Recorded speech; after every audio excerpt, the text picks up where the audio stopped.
नमस्कार, मैं हूं अंकुर और आप देख रहे हैं सत्यहिंदी.com।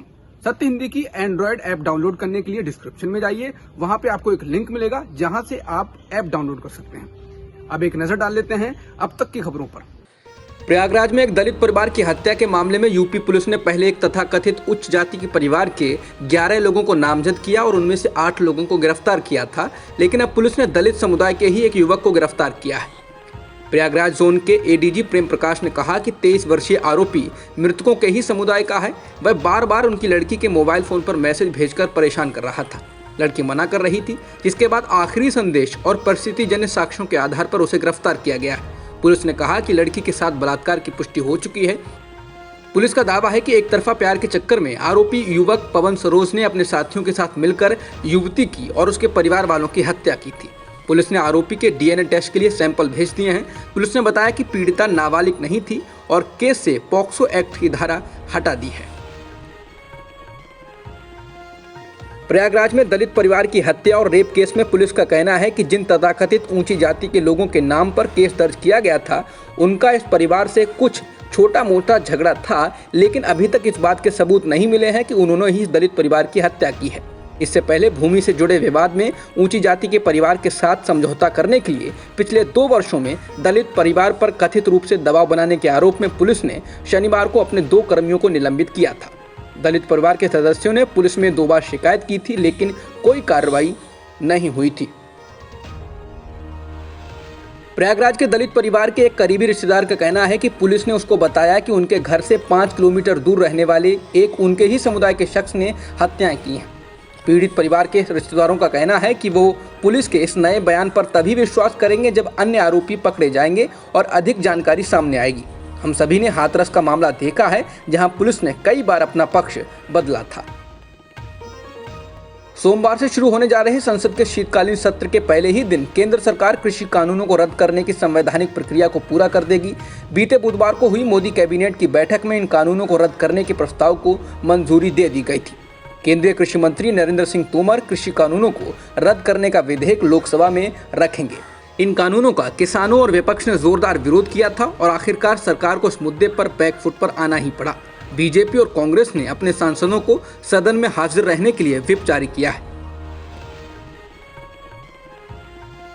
महात्मा ज्योतिबा फुले की पुण्यतिथि पर आजाद मैदान में आयोजित किसान महापंचायत में किसानों ने कहा कि आगामी विधानसभा चुनावों और निकाय चुनावों में भाजपा की हार के लिए वो प्रचार करेंगे। संयुक्त शेतकारी कामगार मोर्चा के बैनर तले आयोजित महापंचायत ने केंद्रीय कृषि कानूनों को वापस पाने के लिए साल भर चले किसानों के विरोध की ऐतिहासिक जीत का जश्न मनाया।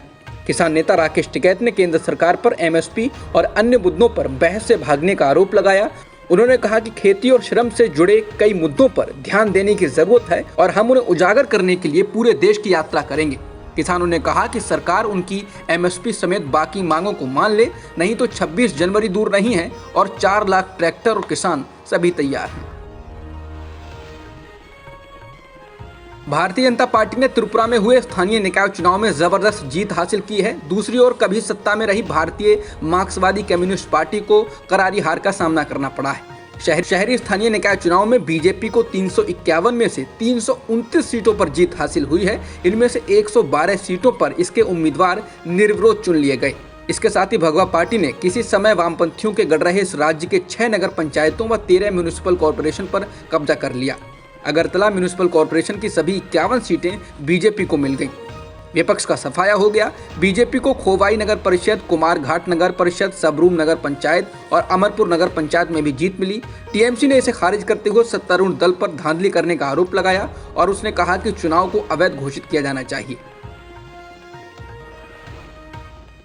त्रिपुरा निकाय चुनाव में बीजेपी द्वारा क्लीन स्वीप करने के बाद बीजेपी नेताओं ने टीएमसी को आड़े हाथों लिया है। बंगाल भाजपा अध्यक्ष सुकांत मजूमदार ने कहा कि टीएमसी ने त्रिपुरा में एक लोकप्रिय पार्टी के रूप में उभरने की कोशिश की, लेकिन हकीकत में वे बीजेपी के आसपास कहीं नहीं हैं। वे त्रिपुरा में स्थिति को अस्थिर करने के लिए पश्चिम बंगाल से बदमाशों को लेकर गए। हालांकि आज ये स्पष्ट हो गया कि उनका वहां कोई समर्थन आधार नहीं है। भाजपा के राष्ट्रीय उपाध्यक्ष दिलीप घोष ने कहा कि टीएमसी ने केवल त्रिपुरा में निकाय चुनाव के दौरान शोर मचाया। चुनाव के नतीजे बताते हैं कि पश्चिम बंगाल के किराए पर लिए गए लोग किसी पार्टी को उस राज्य में पैठ बनाने में मदद नहीं कर सकते, जहां भाजपा को लोगों का भारी समर्थन प्राप्त है।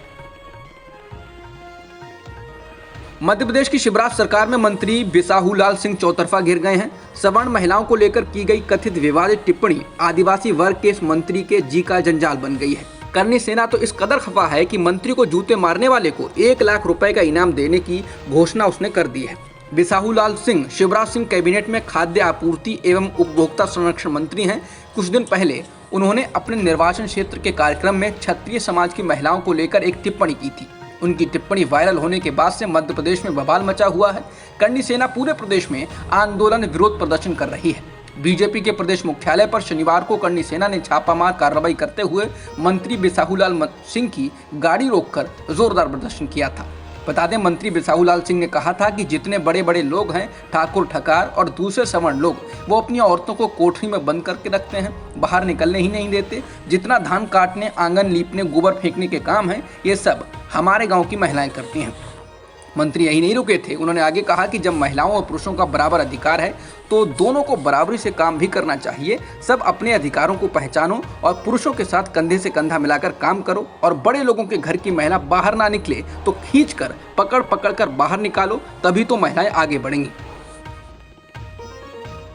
भारत में पिछले एक दिन में 8,309 कोरोना संक्रमण के नए मामले दर्ज किए गए हैं और 236 लोगों की इस दौरान मौत हुई है। फिलहाल देश में 1,03,000 से अधिक सक्रिय मामले हैं, जो कि पिछले 544 दिनों में सबसे कम हैं। अब तक की खबरों में इतना ही। बाकी खबरों के लिए बने रहिए सत्यहिंदी.com के साथ। सत्य हिंदी का ऐप डाउनलोड करें गूगल प्ले स्टोर पर।